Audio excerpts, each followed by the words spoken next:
Hey boys, it's me. Finally the 24th of December, and you know what that means? I don't have to lock my doors tonight. Well, the big man's gotta get in somehow. And trust me, he's got a lot of gifts in my name. Let's take a look at the list here. More modeled trains. I think Santa can make a pit stop at Britain, why not? A Switch too. If he can't get it at GameStop, then I guess he's just gonna have to go on eBay and pay quintuple the price for it. But, hey, that's just how the market works. Madden 11, because I gotta be the #1 Madden 11 fan.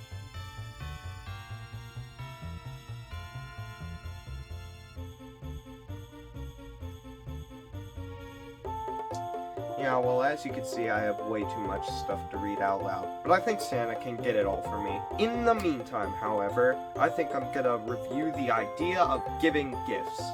I mean, after all, I have had crazier ideas. Yo, what is up, you guys? Today, I'm gonna be putting this plastic bag full of metal trains in the microwave.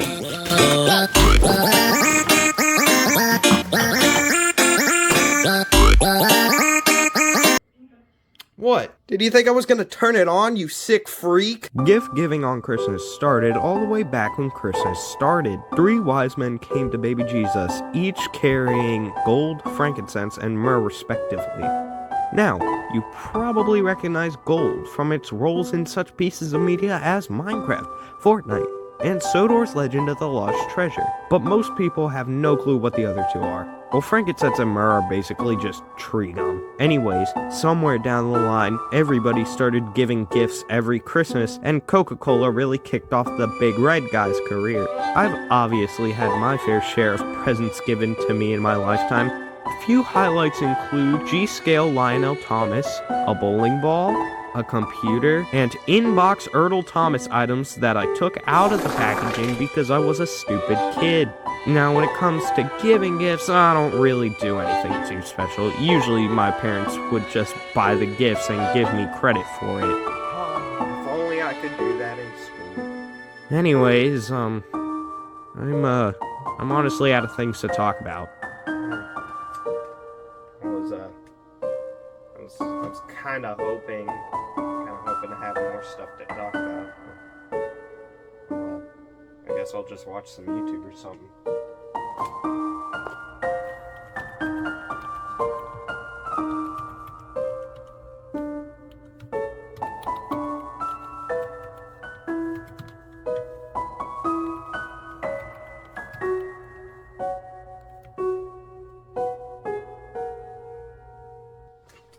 Wait, that's it.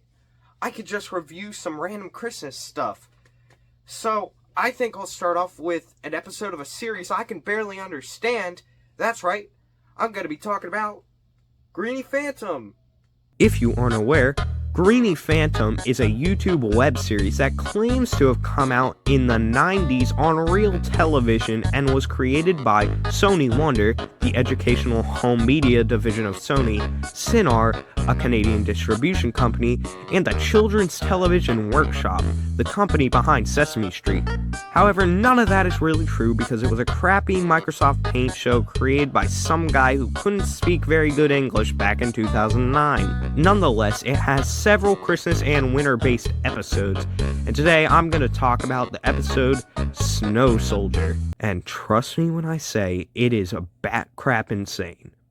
So the episode starts out with the character Dr. Beanson saying something irrelevant to the plot. Hello, I'm Dr. Beanson, the one-of-a-kind soldier that brings you this message, because December started together in 1, 2, 3 Greeny Phantom.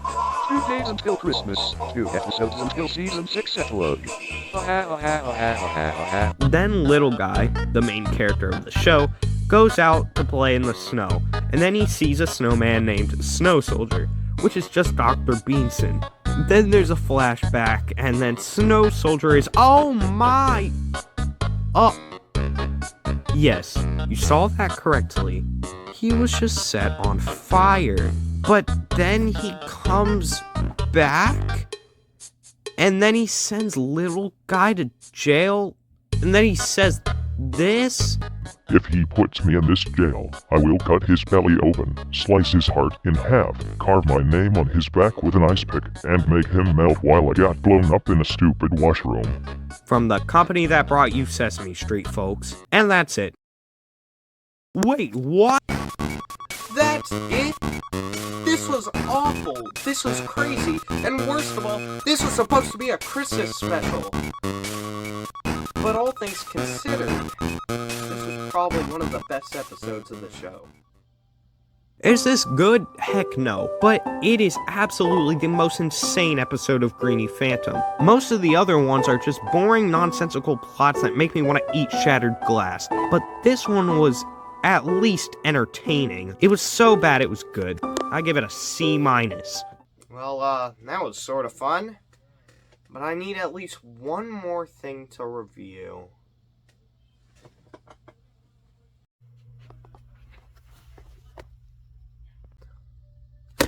It's perfect! Alright, I'm gonna review a Thomas and Friends Christmas episode to cleanse my soul. And the episode I chose is Special Funnel. Now, some of you real fans will know that this isn't a Christmas episode, but it does take place during winter, which is good enough for me. I think I'm gonna let George Carlin explain the beginning of this episode. It was winter on the island of Sodor. Peter Sam puffed nervously along the line. Basically, ever since his accident in a previous episode, his funnel has been wobbly. I always have liked when Thomas did this. It felt like they cared about continuity. Anyways, he complains that the manager hasn't brought him a new funnel yet, and the others decide to joke about it. Meanwhile, the workers on the line have been kept extra busy by the poor weather removing leaves and twigs so water can pass through. Then Rusty is told that the bridge is basically dead, which honestly might be an understatement from me. So Rusty heads along, and the bridge takes multiple days to repair. The weather also goes from being windy and muddy to frosty and snowy really fast. After the bridge got repaired, Peter Sam went through a tunnel and got his funnel knocked clean off. The dude is bald now. Then he finds out it was because of an icicle. So he tries to continue, but he struggles. Fear not, however, because his driver finds a drain pipe next to the rails. They then proceed to tie it to his head, and everybody makes fun of him at the sheds. Sir Handel even made a song about it. Peter Sam said again and again, his new funnel will put ours to shame. Went into the tunnel and lost his old funnel. Now his famous new funnel's a drain. Eventually, he gets a real funnel with special pipes to help him steam. And that's basically it. I really like this episode for multiple reasons. First of all, the model work is beautiful. The sets look so realistic, and the flowing water and weather effects are incredible. I also love how it's based on real events. If you didn't know, the narrow gauge engines in Thomas are based on the Talyllyn Railway engines, which is a real railway in Wales. Here's a quote from Wikipedia. On the fictional narrow-gauge Skarloey Railway in the Railway series by the Reverend W. Awdry, based on the Talyllyn Railway, the locomotive Peter Sam, based on Edward Thomas, also received a Giesel ejector after an accident involving an icicle on a tunnel roof knocked off his old chimney.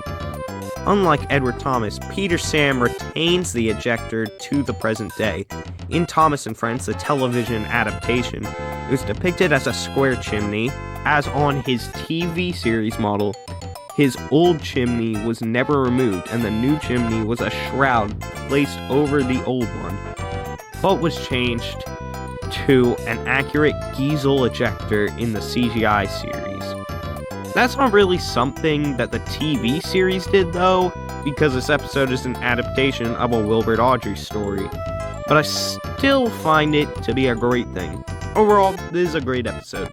A-, just because. Well, I think that's good enough for now. Next year, I'll definitely talk more about random Christmas stuff. But for now, there's at least enough content to keep everybody satisfied. Somebody must be at the door.